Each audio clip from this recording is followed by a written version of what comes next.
Hello, I'm Malcolm. Welcome to edition 2061 of the Enfield Talking Newspaper. With me on the reading team for Thursday, the 11th of August 2016, are Katherin, Maureen and Evan, with Colin on the controls. And the items we'll be reading are the copyright of our local newspapers, the Enfield Gazette and Advertiser and the Enfield Independent. This week's local stories include Enfield Council signs new Meridian Water land deal, an Enfield man accused of serious sexual offences against young girls awaits the jury's verdict, anger as the council axes a parking discount for the over 65s, and the oldest remaining shop in Cockfosters Road is to close after 80 years.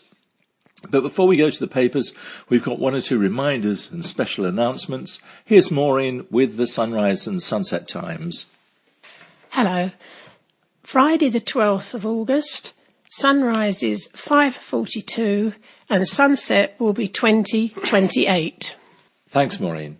Katherin, Enfield Vision. Yes, Malcolm. Enfield Vision will be holding their drop-in morning on Thursday the 18th of August at the Park Avenue Disability Centre. And if you've never been there before, it's 65C Park Avenue in Enfield. And the meeting will be held from 10:30 to 12:30. And then there's another notice that will be repeating the whole of this month, just to make sure that you don't turn up. And that's the next Enfield Vision Forum meeting, which was scheduled for Monday the 5th of September, and it has now been cancelled, which is due to an outing which takes place on the same day.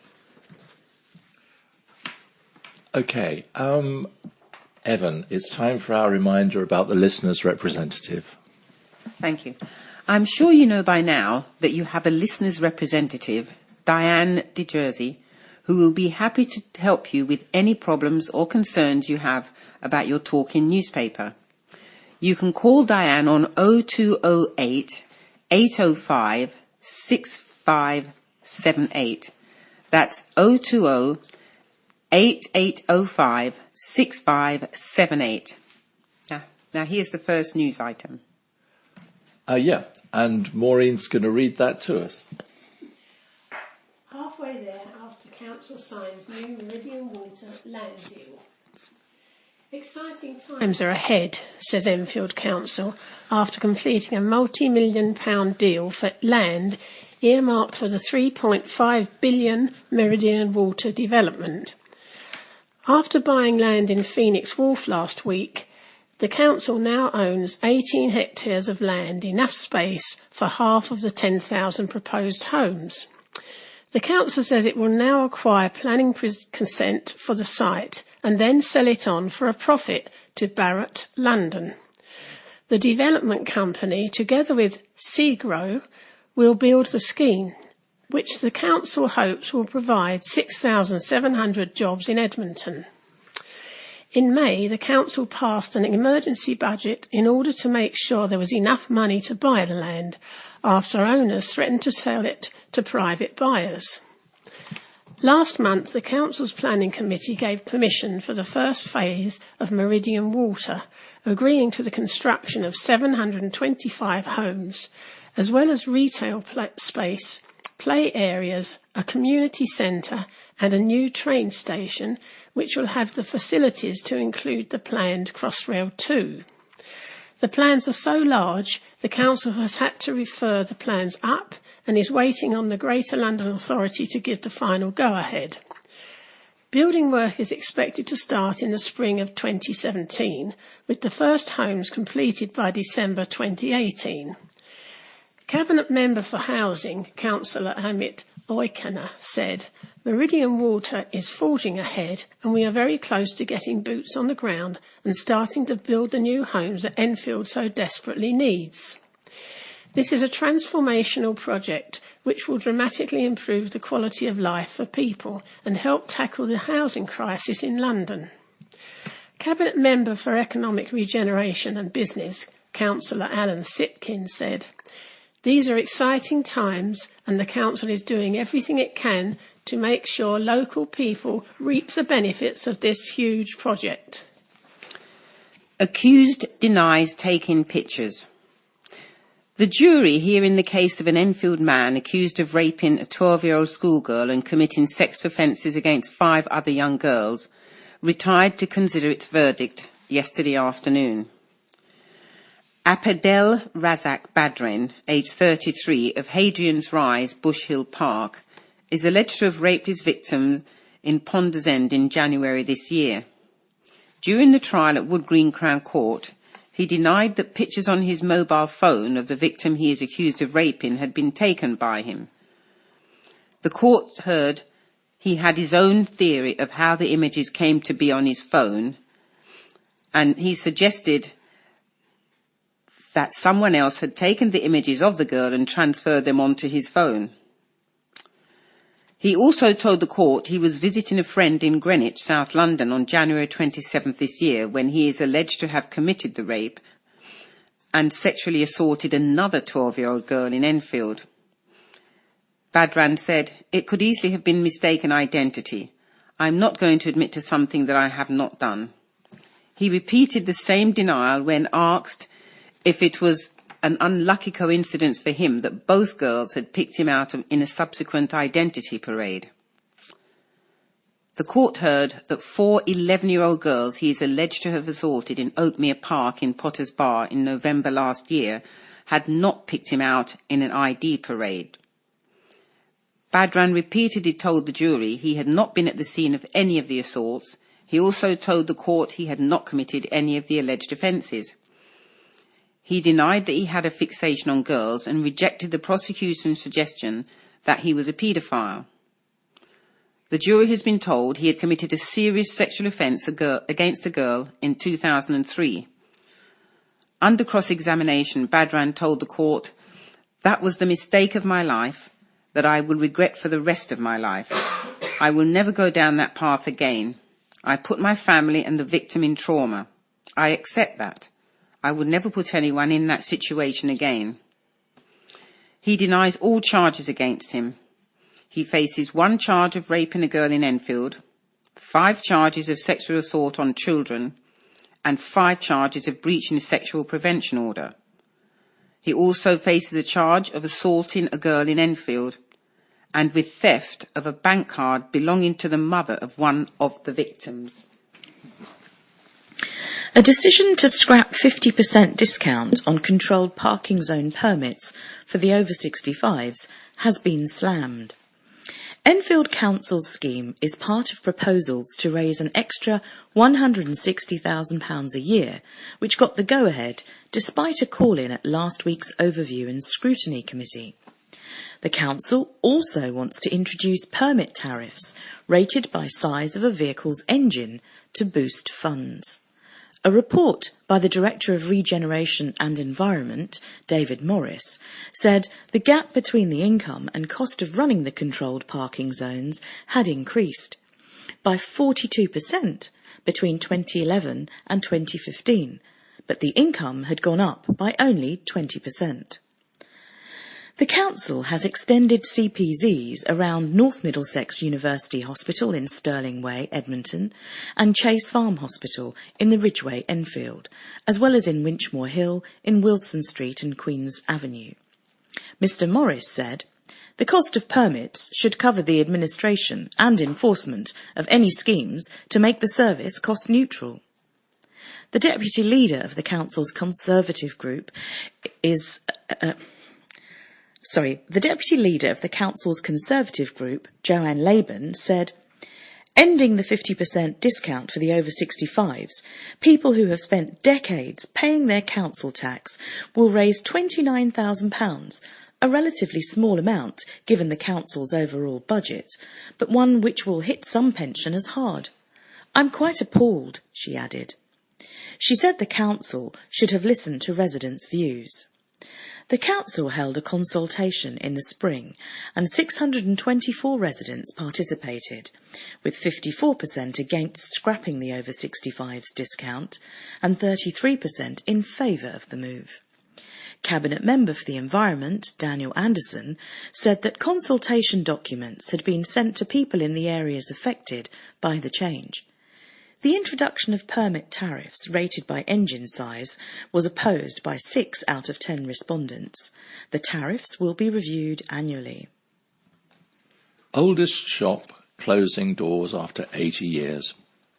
The oldest remaining shop in Cockfosters Road is to close after 80 years. David and Barbara Newport have been behind the counter of Bose Hardware for 33 years, and the shop has sold everything needed for DIY and gardening in various guises since Heddon Court Parade first opened in 1936. But the couple are now calling it a day, and are planning their retirement so they can spend more time with daughter Nicole and grandchildren Elisha, 17, and 13-year-old Aidan. Mr. Newport, 69, said, "I considered renewing the lease, but in the end I fancied retirement. I am sad. I've been here 33 years and doing this job 52 years. We have a really good relationship with all our customers. They keep on coming in saying, 'We're going to miss you,' and that upsets me as well." He said the first thing people knew about it was when we put a notice on the door saying 20% off. I've never done that before. When they see that, they know something is up. I've got a closing down sale sign to go up next week. Goodness knows what it'll be like then. People are devastated. They've come here for 30-odd years.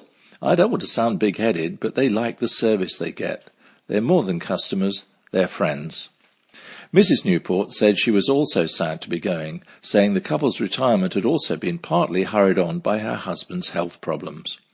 She said, "The shop is his baby, but I've been in here over the years helping out. It's a partnership, but I won't miss it as much as him." The couple previously owned a hardware store in Bowes Road, Arnos Grove, and kept the name when they took over the Cockfosters premises. Mr. Newport is hoping the shop will continue selling hardware and said he'd had a number of bidders, adding, "I would prefer it if the store could carry on. But if it doesn't, then that's the way it is. We're still trying to sell it as an ongoing concern and have people interested. There are people who want to turn it into lots of different things. One person has suggested a doctor's surgery, but a hardware store is what it's always been." The couple will shut their doors for the final time on October the 15th. Heist conviction appeal rejected. An Enfield plumber who was convicted for his part in concealing goods after the £14 million Hatton Garden jewel heist has had a High Court appeal against his conviction turned down. A Court of Appeal judge rejected his application to appeal against his 21 months prison sentence, which was suspended for 2 years. The application was refused on July 22nd, and the self-employed entrepreneur of Riverside Gardens, Enfield, has now made another application for his appeal to be considered by a panel of 3 judges. The 49-year-old, who runs a heating and plumbing company in Enfield, was convicted by a jury at Woolwich Crown Court of concealing, converting or transferring criminal property following a trial which lasted for 3 months. His co-defendant, Carl Wood, 59, of Elderbeck Close, Cheshunt, who was sentenced to 6 years after he was found guilty of conspiracy to commit burglary and conspiracy to conceal, convert or transfer criminal property, has also had his application to appeal turned down. William Lincoln, 61, from Bethnal Green, East London, has been told his application to appeal against a 7-year sentence for conspiracy to commit burglary and conspiracy to conceal, convert or transfer criminal property has had it turned down. The applications were considered by a single judge, but they all have a right for an appeal bid to be looked at by 3 judges sitting in the Court of Appeal. 2 other Enfield men, Terry Perkins, 68, of Heen Road, and Danny Jones, 59, of Park Avenue, Bush Hill Park, are currently serving 7 years for their roles in the multi-million-pound break-in at the Hatton Garden Safe Deposit Company over the Easter weekend in 2015. Man seriously injured in motorbike accident. Detectives are appealing for information after a motorcyclist and his female pillion passenger were injured in a collision with a car. The 33-year-old man is in a critical but stable condition in a central London hospital following the accident in Cattlegate Road, Cruise Hill, shortly after noon on Sunday. The injured woman was also treated at the hospital and has been discharged. The woman who was driving the car was not injured and stopped at the scene. She was not arrested and is helping detectives with their inquiries. Anyone who witnessed the accident or has any information can contact the Serious Collision Investigation Unit at Chadwell Heath on 020 8597 4874 or contact Crime Stoppers anonymously on 0800 555 111. That's 0800 555 111. Council issues warning over bogus callers.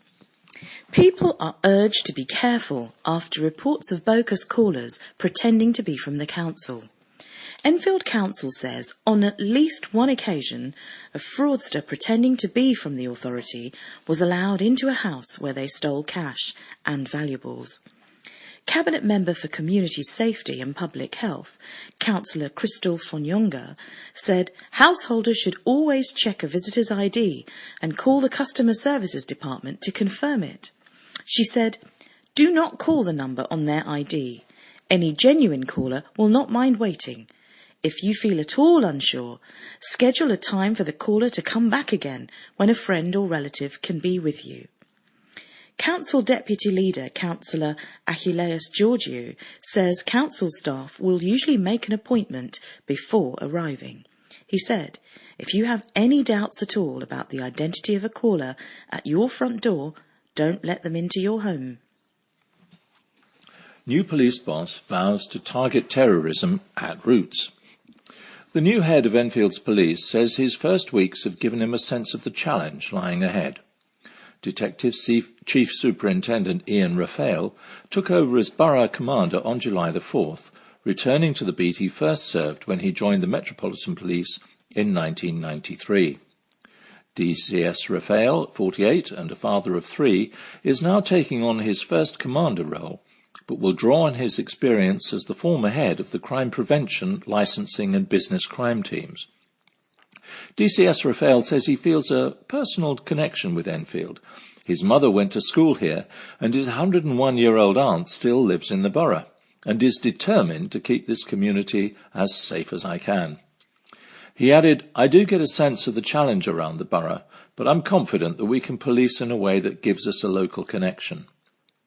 Among the challenges is the threat of terrorism, with Metropolitan Police Chief Sir Bernard Hogan-Howe saying an attack in London is a case of when, not if. DCS Raphael said while Enfield may not be the obvious target, his force would work hard not only to prevent an attack, but to target terrorism at its roots. He said what we forget is, in the past, we've had people with extremist views live in the borough, and sometimes we confuse the issue of where is a target. Anything could be a target. For me, it's about never being complacent, and we also rely on the public giving us many calls per day.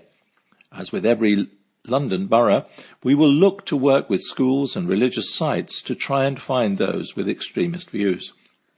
We haven't got the obvious iconic sites, but that doesn't mean there isn't the threat of terrorism in Enfield.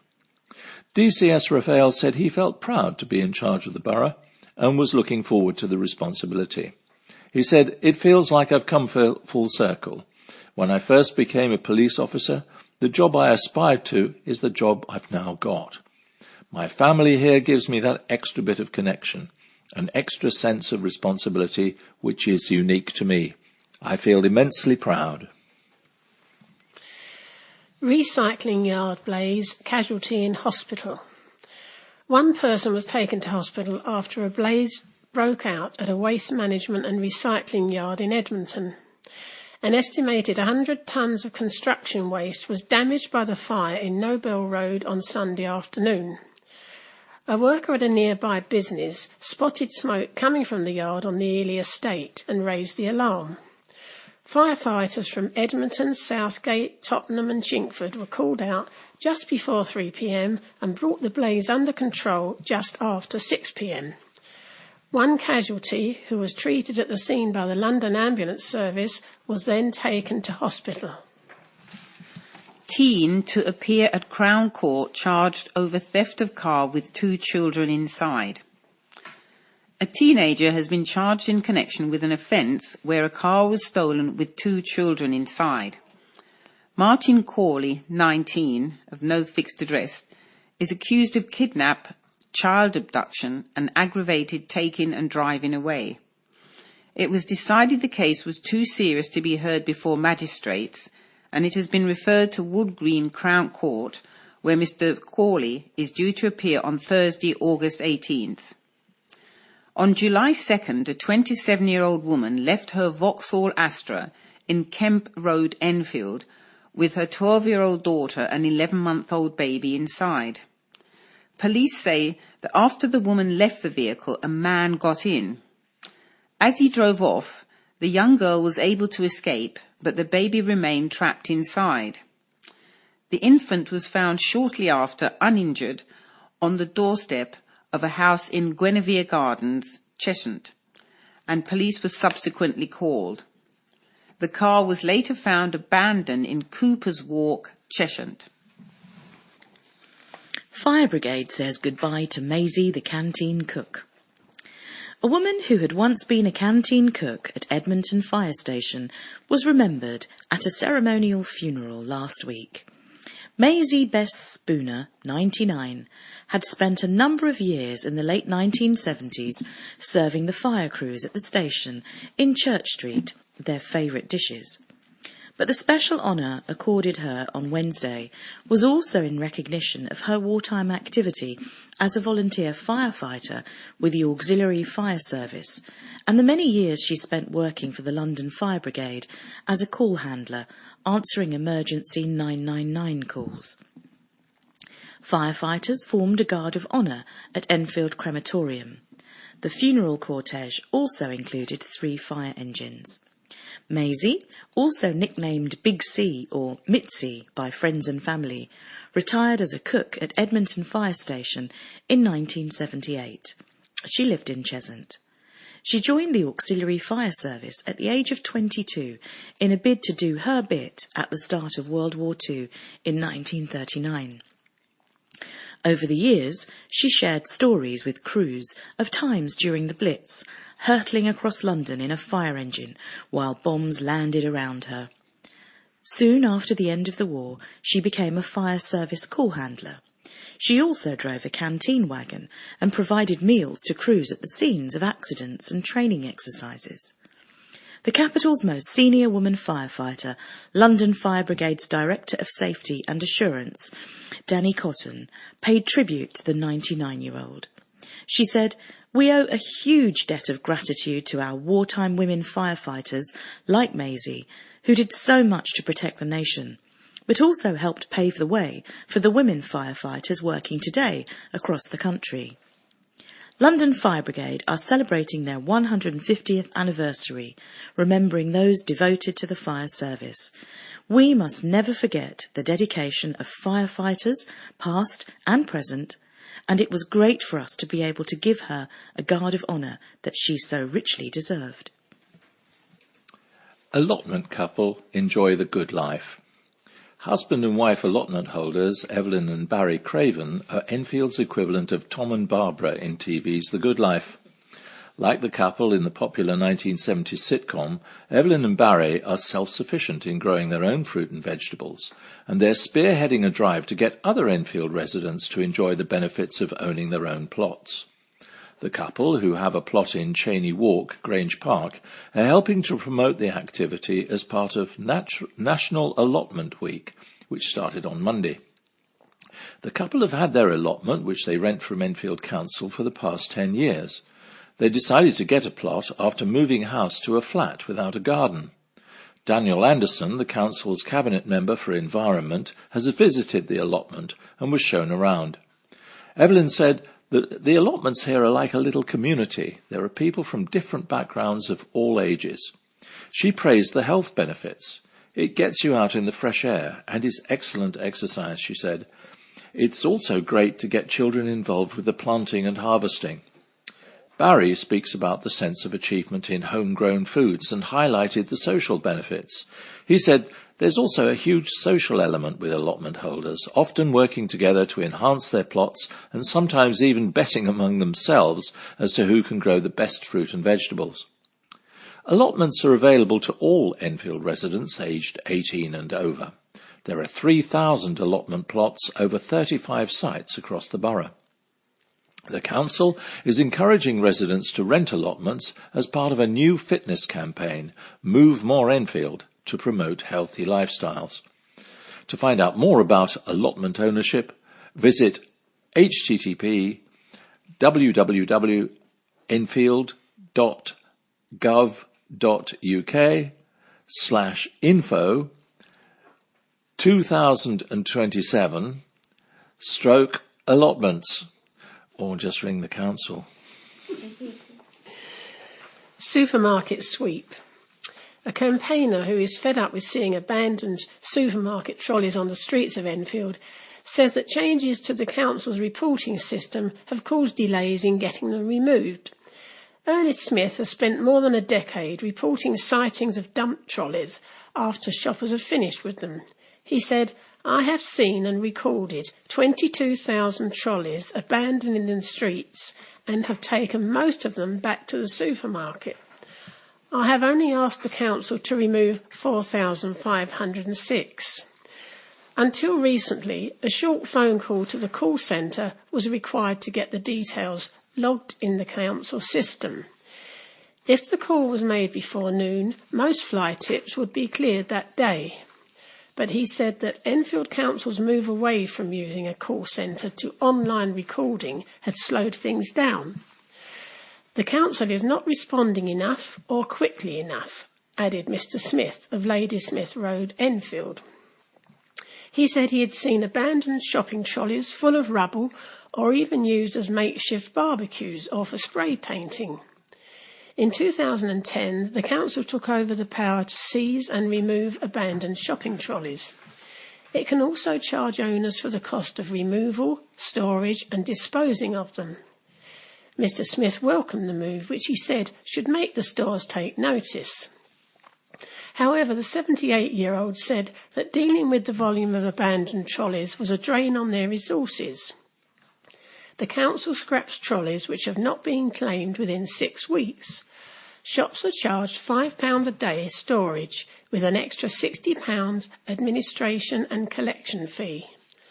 A spokesman for the council responded, "It is completely unacceptable for people to dump shopping trolleys when they are finished with them, and we are working with retailers to find ways of securing them to make it harder for them to be removed from shops and retail parks."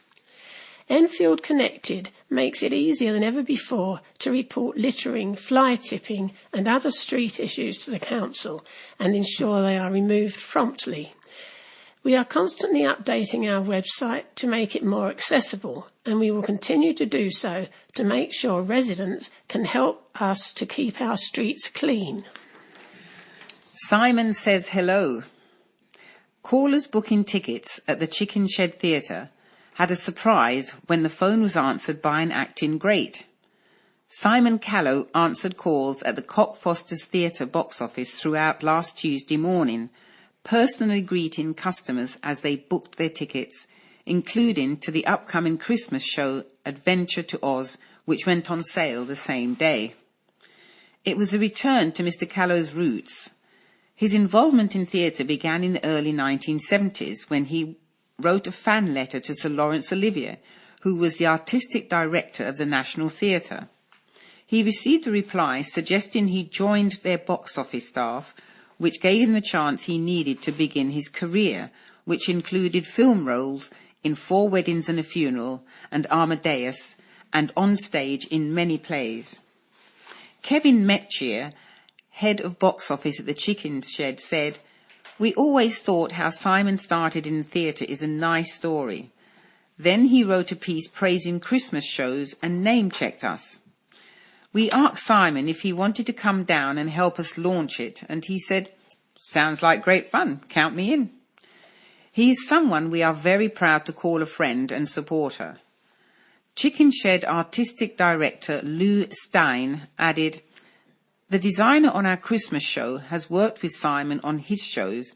It's huge to have this kind of connection. It was fantastic when people called up to book the tickets and got a nice surprise." State of irritation. Festival goers bombard organisers with complaints. Sun cream and water being confiscated by security staff were among the complaints voiced by revellers at a music festival on Saturday. For the second year running, organisers of the 51st State Festival in the grounds of the historic Trent Park mansion off Cockfosters Road have been forced to apologise over the lengths of queues at the festival, which attracted an estimated 12,500 punters. Billed as a fusion of garage, soul, funk and dub, it boasted the likes of Soul to Soul, Roger Sanchez and Dave Morales in one of North London's most stunning parks. But hundreds of people have since taken to Facebook to voice concerns, including having to queue for more than 2 hours for a can of lager for £6 and being subjected to searches by security staff which were too intimate. One woman posted on the 51st State Book Facebook page, "The security was appalling, and it appears that they did not have the proper training in dealing with the general public on how to conduct searches without people feeling violated. And what is this about confiscating sun cream? That's another major health and safety issue in itself. Someone could have lost their life from heat exhaustion and dehydration. How would you have felt then?" Another woman stated, "Shocking! Really? Can you say you learnt from last year? I don't think so. You promised so much and then you still got it wrong." Other concerns were that revellers had to queue up twice for drinks, firstly in a queue to buy tokens for drinks and then in the actual queue for drinks. Meanwhile, Enfield police said they arrested 5 men at the festival who were carrying knives. Organisers denied that sun cream had been confiscated, but said a few aerosol cans of self-tanning lotion had been taken under rules banning pressurised canisters. They admitted confiscating bottles of water on entry to the site under a condition of licensing because water can be used as an agent to transport illegal substances, but said water was given out for free at every arena on site. In a statement on their Facebook page, organisers of the festival told revellers that they were compiling a list of comments and would be reviewing procedures. A spokesman said, "We are a team of people who genuinely care about your experience, and we are disappointed that we were unable to satisfactorily resolve the problems with the token queues and other frustrations so many of you have expressed." Other concerns were over litter and sound quality from the main stage. However, there were positive comments on Facebook about the DJs and music at the festival. One man stated, "The surroundings were fantastic, the tented music areas were very good, and there was great sound and lighting, and the line-up was second to none." The Summertime Blues. Sensational live music and a dazzling lakeside park location, where better to spend Sunday afternoons than at the annual Bloomfield Blues Festival. A treat for fans of soulful rhythm and blues, the series of free Sunday concerts by top blues performers and bands is being held throughout August at Broomfield Park in Alderman's Hill, Palmer's Green. Staged by the Friends of Broomfield Park and the London Vintage Blues Association, which runs St Harmonica's Blues Club in St Monica's Parish Church, Cannon Hill, Southgate, the spectacular event has become a popular fixture in the borough's festival calendar. Now in its 5th year, it kicked off last weekend with the first 2 of 7 concerts, and this Sunday 2 more top bands will perform on the park's half-timbered bandstand. Featured are 2 of London's finest guitar-driven bands playing funky blues and southern blues rock. The Sam Kelly Band has great pedigree in blues in the capital and beyond. The accomplished trio are led by Sam, one of the best drummers on the blues circuit, and play funky blues with style and humour. Appearing with them are Blues Chapter, one of the finest young blues bands around. Their repertoire has shades of Gary Moore, Stevie Ray Vaughan, and Joe Bonamassa. Both acts are preceded by an hour-long open mic session for up-and-coming and established bands and artists from 1:30pm to 2:30pm. Blues is experiencing something of a mini-revival at the moment, and it's been a major influence on other genres of music, said joint festival organiser Dave Thomas of St Harmonica's Blues Club. The festival is fantastic, not only for die-hard blues fans, but also as a great introduction to the music for the uninitiated. There is also a licensed bar, ice creams and tea, coffee and cake stalls. What better way to spend a pleasurable Sunday in the summertime? That's entertainment. Shoppers watched amazed as acrobats jumped from 15-foot tall blocks before assembling them into one giant construction and performing a daring dance routine on top of it. The spectacular event took place at North Square in Edmonton Green Shopping Centre yesterday, Tuesday. It was the second of 3 performance art routines which are being staged at the shopping mall over a 3-week period. They are being put on by the outdoor art company Circulate, with performers from No Fit Circus. For many people in the crowd, it was the first time they had witnessed this type of performance art. Elifnaz Sabaz, 10, of Gareth Drive, Edmonton, who watched with her mum, said, "It was really good. I liked the part when they were climbing up the blocks and when they all fell down. It looked like Jenga. I really want them to do it here again." It followed on from a slapstick sketch staged at the shopping centre on Tuesday, featuring 2 clowns trying to avoid getting dunked in a small swimming pool. Victoria Sanderson, Business Development Manager at Enfield Council, said, "The project from Circulate is about bringing high-quality outdoor arts to neighbourhoods who haven't experienced this type of art before. Edmonton Green was our first choice because the area has quite a changing population and we wanted to bring it to the square. The last of the 3 planned events will be held next Tuesday with a boat-like playground where shoppers will be able to relax in hammocks." Campaigner Jeff gratified by pilot Reg's memorial. A man who campaigned for a memorial to a World War II pilot says it was gratifying to see it unveiled. Enfield-born Reg Hack was 21 when he was killed in an accidental mid-air collision on July 27, 1944, while on a mission to shoot down German doodlebugs. For years, he went without a named memorial, but on the 70th anniversary of his death, Reg was finally recognised when one was unveiled in Denton, Kent, where he had been assigned. Jeff Gale from Palmer's Green says his mother-in-law, Hazel Wolfe, was a close friend of Reg, and after seeing a letter in the Enfield Independent seeking information about him, the family decided to get involved in the campaign to properly honour his memory. Mr. Gale said, "It is gratifying to know Reg is now being remembered properly." Trampoline parks seek planning permission. A company are seeking planning permission to open a new trampoline park in Enfield. Jump In have confirmed plans to open the facility in Lumina Park, Great Cambridge Road, after getting a lease on an industrial unit for premises. They now require permission from the council to start building the trampolines, a foam pit, cafe and other activity areas including basketball and battle beams.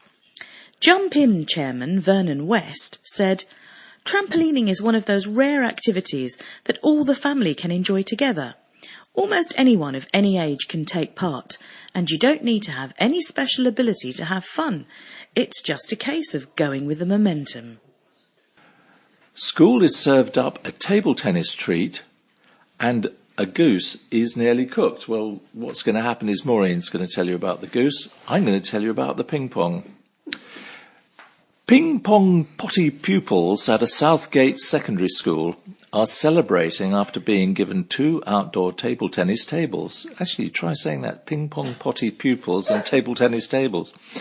Broomfield School's table tennis club has had to pack up playing at times in the past when the hall is used by students sitting exams. But the special all-weather table tennis tables will mean pupils at the school in Wilmer Way will be able to play all year round. The equipment was donated. The equipment was donated by the Jack Petchey Foundation, a charity which supports young people achieving their full potential. Head teacher Peter Travis is keen to expand the after-school club and organise a coaching programme. He also wants to set up an after-school summer table tennis league. Table tennis is very popular with our students, he said. We want to get to a standard where they can enter competitions. Broomfield currently shares sports facilities with primary schools, and Mr. Travis says the tables will be an added bonus and allow Broomfield to host future competitions. Now that bird. Yes, the goose is nearly cooked. A bewildered bird nearly cooked its goose after smashing through a glass window at Broomfield School and becoming trapped overnight in a classroom. Builders working during the summer holiday went to have a gander after discovering glass everywhere and stumbled across the frightened Canada goose. School staff tried to coax the animal out of the upstairs room on Friday, but had to call out the RSPCA to catch it. They also made sure it had enough water during its classroom detention. RSPCA Animal Collection Officer Joe White was able to catch the goose and put it in a cage before releasing. I think it probably misjudged its flight, he said. I've never seen an animal break glass and go through a window, and usually they fall to the floor and are concussed. The school's business manager, Carrie Bignell, said it was possible the goose went straight through the window as it was bomb-proof glass. She said it's fortunate people were here and noticed the smashed window as the room is disused. Mr. White said he thought the goose might have been trapped overnight in the room. Geese can go for a while without food but need water, he added. The goose did not appear to be injured. Miss Bignell added, it did a full day at school, but no detention, even though he tried to cause a bit of vandalism. Once released onto the school field, watched by staff, the goose started calling, and within minutes 2 other geese flew into the field and seemed to recognise it. Adios to Mr. Pierce. A teacher was given a special Hispanic send-off as he prepares for a new job in Spain. Pupils said goodbye to Phil Pierce, the departing deputy head teacher at Cuckoo Hall Academy, with all 600 children doing a Mexican wave which stretched around the entire playground. With the children chanting his name, Mr. Pierce ran the entire length of the wave twice, high-fiving everyone to say his own thank you.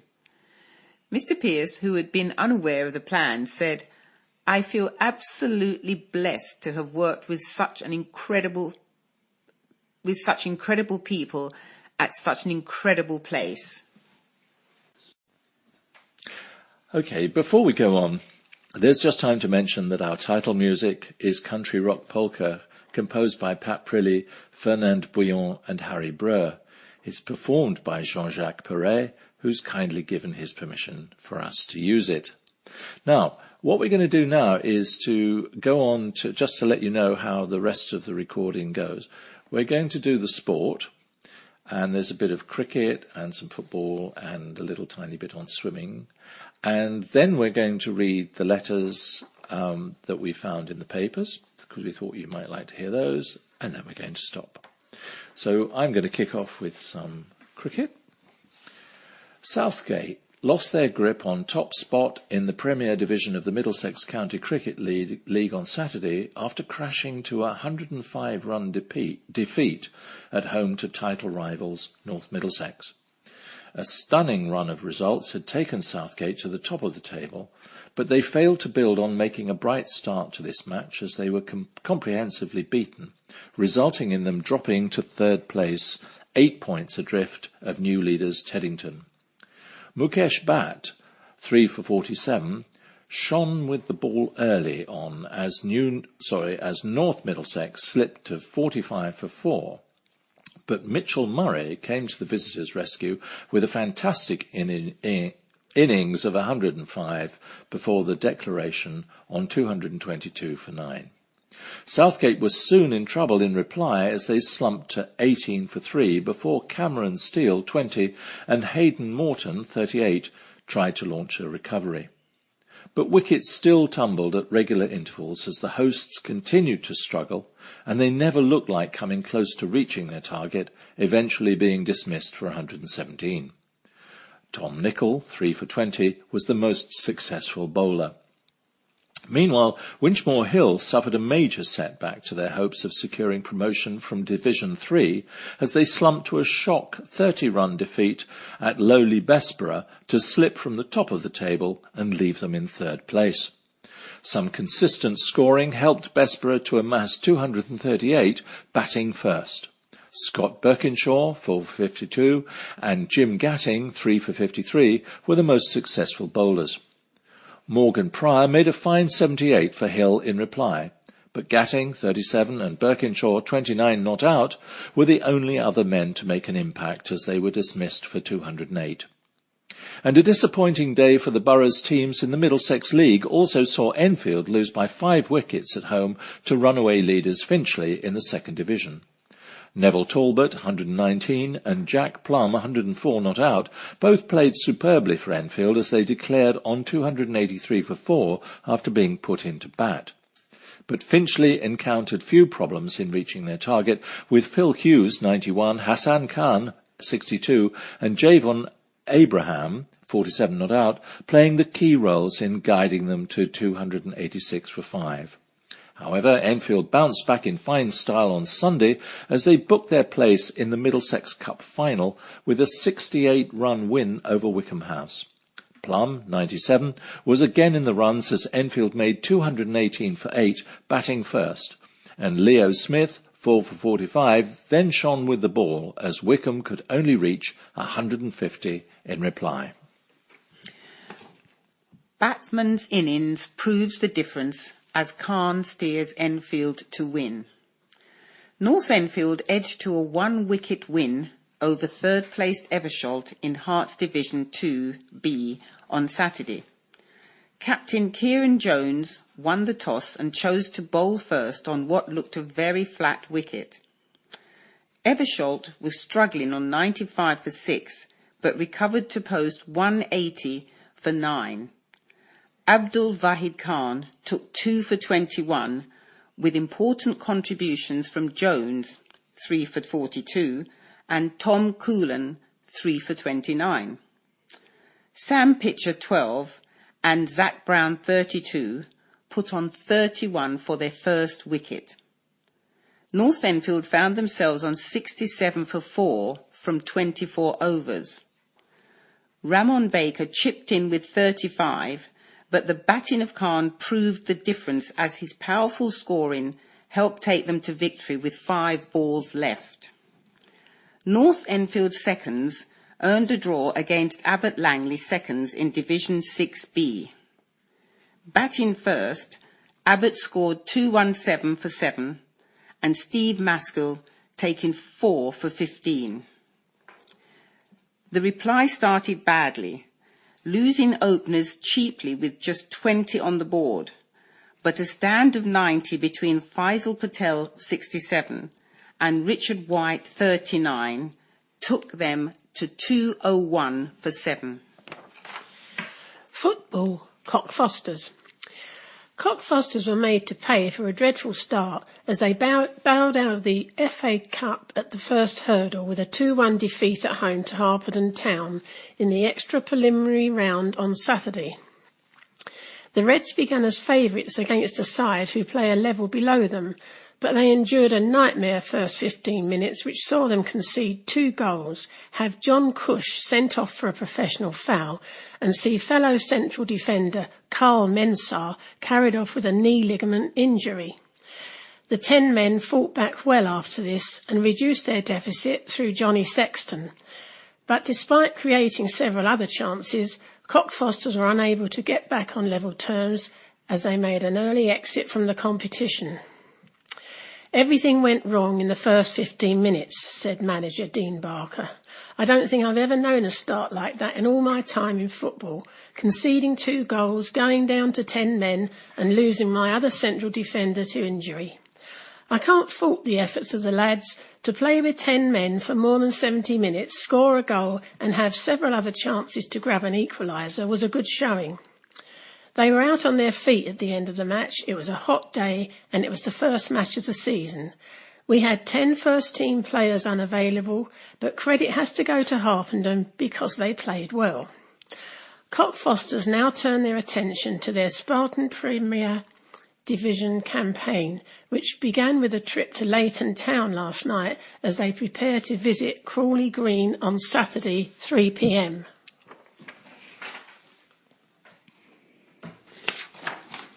Football Enfield Town. Star striker Corey Whiteley and key central defender Claudio Villieu have both left Enfield Town to ply their trade at a higher level ahead of this week's start of the Ryman Premier Division campaign.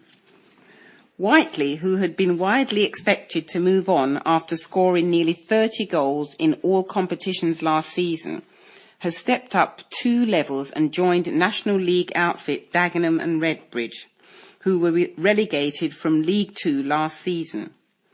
The striker arrived at Town from Cheshire at the start of the 2013-14 campaign and scored 57 goals in 144 appearances.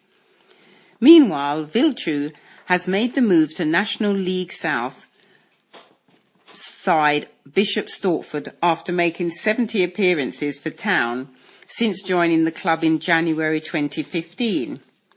A club statement said, "The club would like to thank both Claudio and Corey for all their efforts during their time at the Queen Elizabeth Stadium and wish them all the best with their new clubs."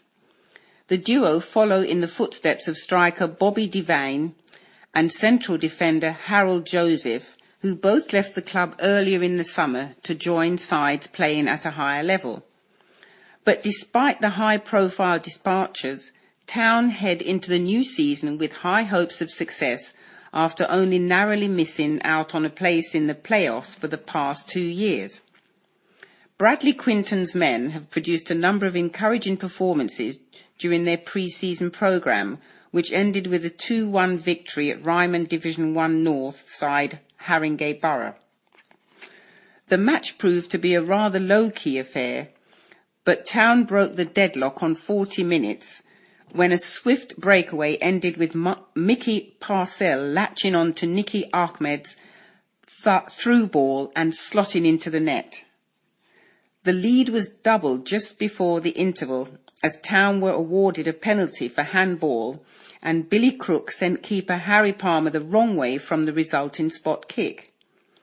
The visitors comfortably maintained their advantage in the second half, but Haringey did pull one back in the last minute when Ishmael Kamara beat the offside trap and slotted past keeper Nathan MacDonald. Enfield Town launched their pre-season by hosting Canvey Island on Saturday at 3 p.m. before visiting Dulwich Hamlet on Tuesday at 7:45 p.m. Rio semi-finals for Walker-Hebburn. Enfield-born Chris Walker-Hebburn finished 6th in the semi-finals of the men's 100-metre backstroke at the Rio Olympics on Sunday. The 26-year-old was third in his heat, recording an impressive time of 53.54 to secure his place in the semi-final.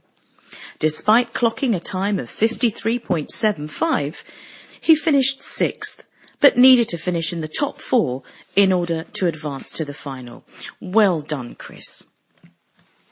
And now to the letters. My first letter is from Joan Ryan, who's the Labour MP for Enfield North, and it's headed Lessons to be Learned.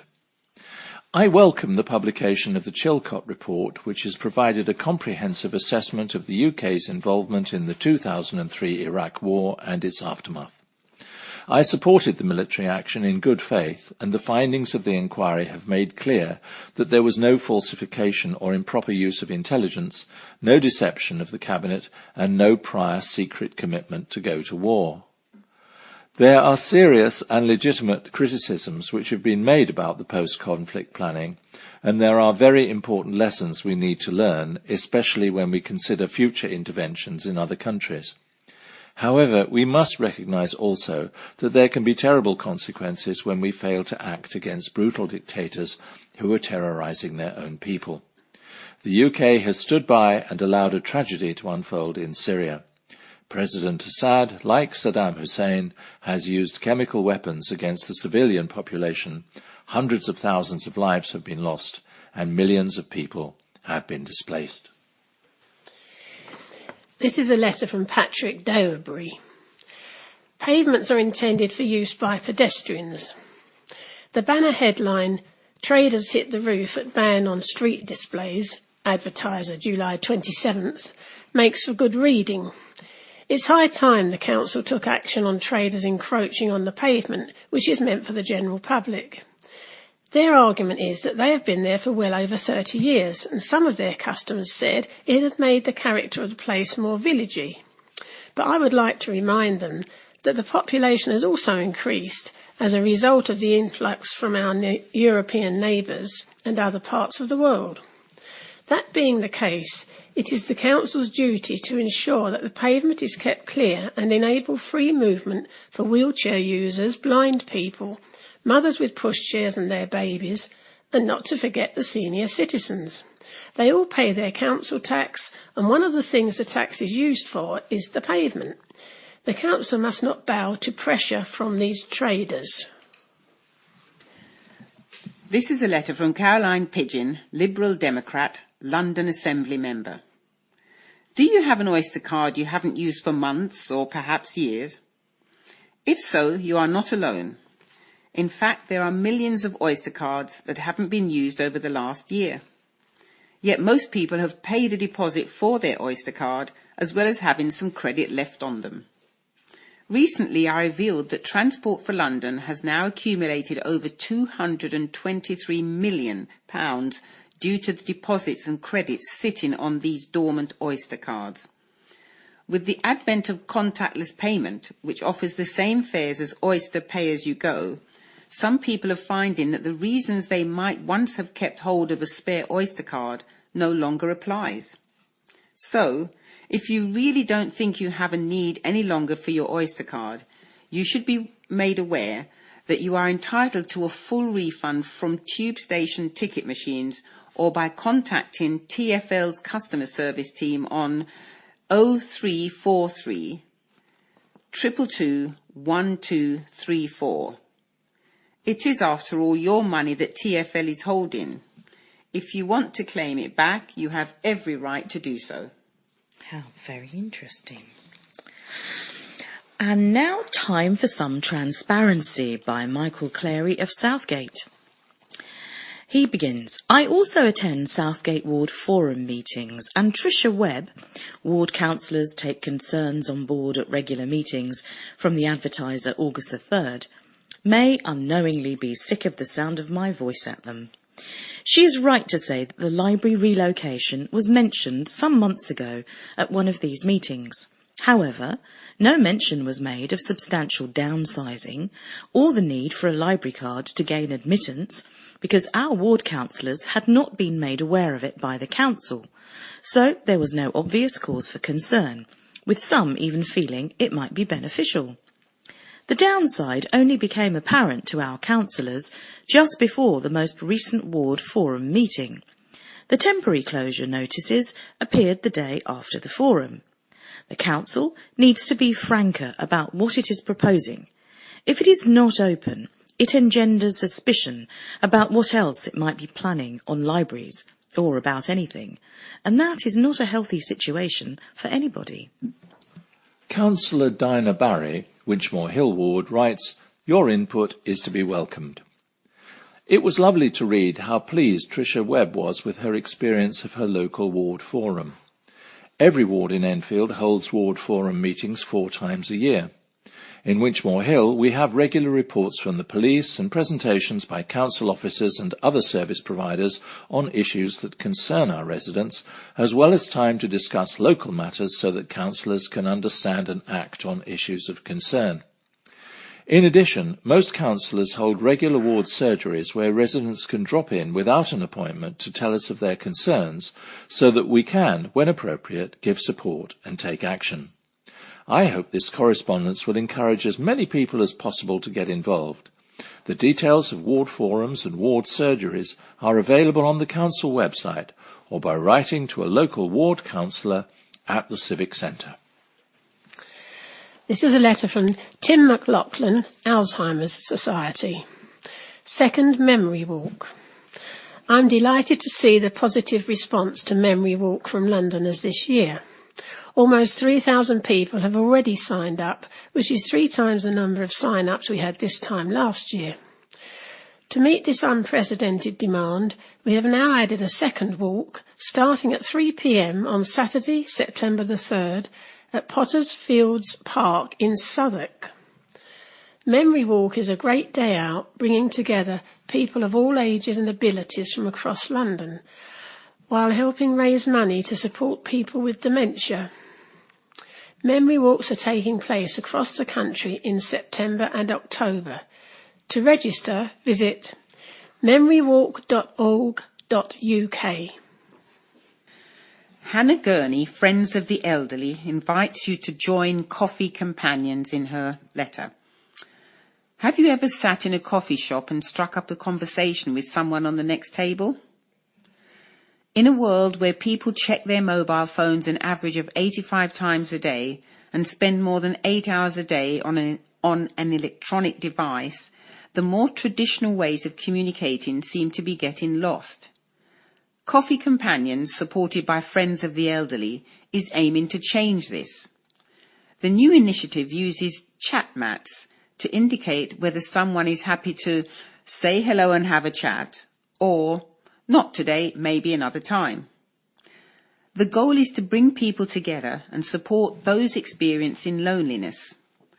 Chat mats can be used by anyone who wants to join someone for a chat and be reassured that they aren't intruding.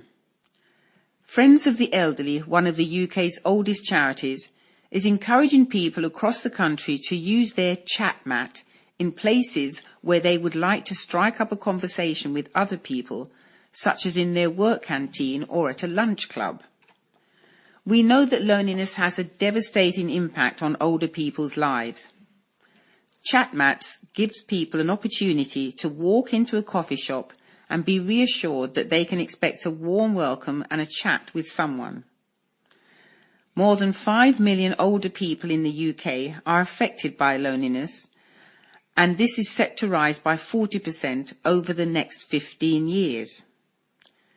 As well as individuals being encouraged to use a chat mat, organisations can get involved by holding a weekly companions hour for people who would prefer to be introduced.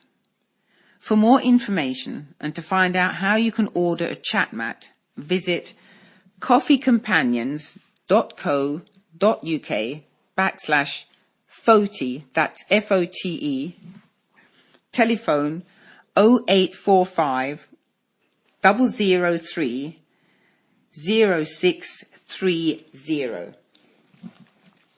Truly uplifting concert, this is by Ronald Phippin, and on a personal aside, almost half a century ago, this was my primary school. On July the 20th, the Eastfield Junior School Choir gave a very enjoyable, superbly executed programme of music at the Senior Citizen Sunshine Club in Enfield. Apart from the wonderful, happy singing accompanied by infectious actions, there were instrumental items of recorders, saxophone and violin performed with zeal. It was a truly wonderful, uplifting concert, which was greatly appreciated. I myself, aged 85, joined in at the back with actions and some singing, especially with the song This Little Light of Mine, I'm Going to Let It Shine. Thank you to the children, staff and the music teacher Val Pankhurst for a truly memorable treat. Well, on that note, we've reached the end of our programme for this week. Don't forget, your reader's representative, Diane de Jersey, is on 020-8805-6578 if you need any help with the talking newspaper. Please remember to turn over the address label in your postal packet. Put the cassette on, well, there won't be any cassettes now, I think, just memory sticks into the packet and return it to us as soon as possible in readiness for the next edition. The production team who will be sorting all of that out for you will be Phillip and Peter, and the Enfield Talking newspaper will be with you again in 1 week's time. Thanks for being with us. From me, Malcolm, Katherin, Maureen, Evan, and Colin, goodbye.